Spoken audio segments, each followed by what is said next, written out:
po may reminders po tayo, ano na lang po yung mga dapat dalhin o ipakita pag kukuha ng ayuda?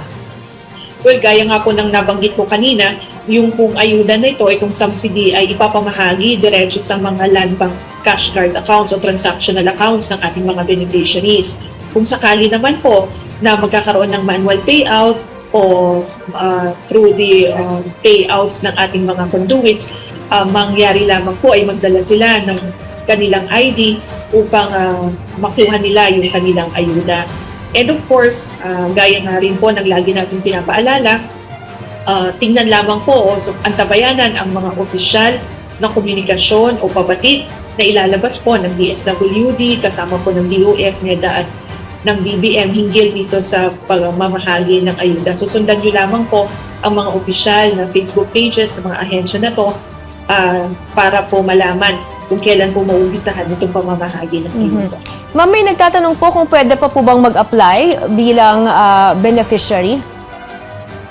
Well, para po doon sa mga iba't ibang programa ng DSWD, kagaya nga po doon sa 4Ps o doon sa ating social pension, kinakailangan po na kayo po ay mapabilang doon sa ating talaan ng mahirap o yung listahanan on the National Household Targeting System for Poverty Reduction dahil yan po yung ating targeting system.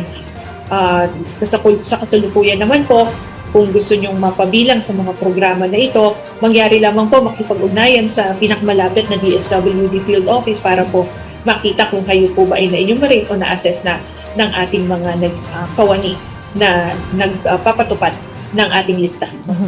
Ma'am, before we let you go, huling paalala na lamang po sa ating mga manonood na naghihintay maibigay yung ayuda.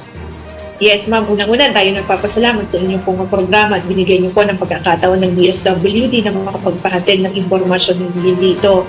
Pinapaalalahanan po muli natin ang ating mga kababayan na nauunawaan po ng DSWD ang pangangailangan po kung kaya nga po yung ginagawa natin ng lahat, pinapatupad natin ng iba't ibang mga programa upang tayo ay makatulong sa mga kababayan natin yung lubos na nangangailangan lalo pa po sa panahon na ito o sa panahong kasalukuyan.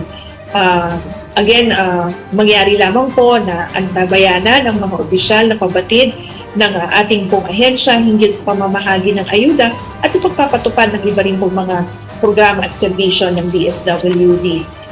Para po magabayan kayo kung kailan po ipapatupad ang nabanggit na ayuda o assistance sa ating pong mga kababayan.